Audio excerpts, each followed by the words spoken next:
Part 2, The Wanderings of Odysseus. Episode 4, Calypso. At long last, we get to meet Leopold Bloom. The time is 8 a.m. The scene is the house, in this case number 7 Eccles Street, and around the corner at the butcher's. The colour is orange. The technique is narrative mature. Correspondences are Bloom for Ulysses, Molly Bloom as Calypso and then Penelope, the Nymph as Calypso, and the concept of Zion as Ithaca. The science or art are variously described as either being mythology or economics. The meaning: exile, moon, family, vagina, and Israel in bondage. At last we have an organ. It is the kidneys. And symbols include exile, family, nymph, Israel, and vagina. Other characters are maybe Millie Bloom, Blazes Boylan, they're both off stage, the Nextdoor girl, and the memory of Paddy DIgnam. Plot. Mr. Leopold Bloom ate with relish the inner organs of beasts and fowls. At last we meet our hero, Ulysses as Bloom, and we get a break from all the dense self-doubting depths of Dedalus. Bloom is preparing breakfast for himself and his wife Molly, and chatting with the cat too. As his wife sleeps, he contemplates all the different food possibilities before he nips out to the butcher's Dlugacz to get a bit of pork kidney. He's thinking about all manner of things as he walks along: the funeral later, who might buy an ad in the paper from him, the school kids in their classrooms. At the butcher, he takes an idle fancy about a local girl who's there. Arriving home, he collects the post, including a postcard from their daughter Millie. He gives Molly a letter addressed to Mrs Marion Bloom.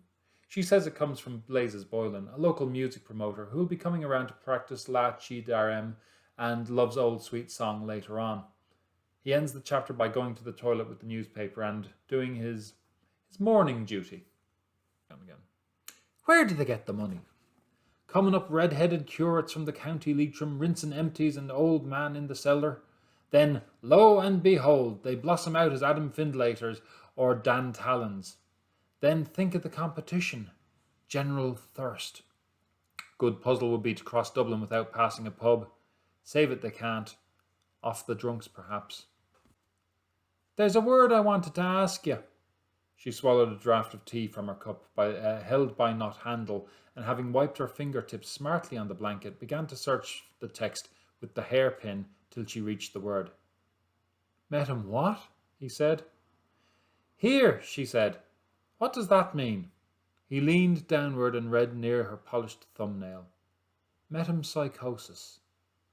Yes, who's that when he's at home? Metempsychosis, he said, frowning. It's Greek. From the Greek. That means the transmigration of souls. Ah, rocks, she said. Tell us in plain words.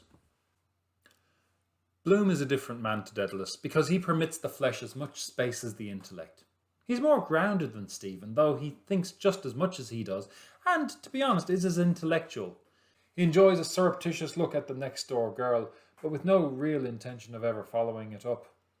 He tricks around with the old bawdy song, Seaside Girls, and enjoys the idea of intimacy with women, chiefly Molly.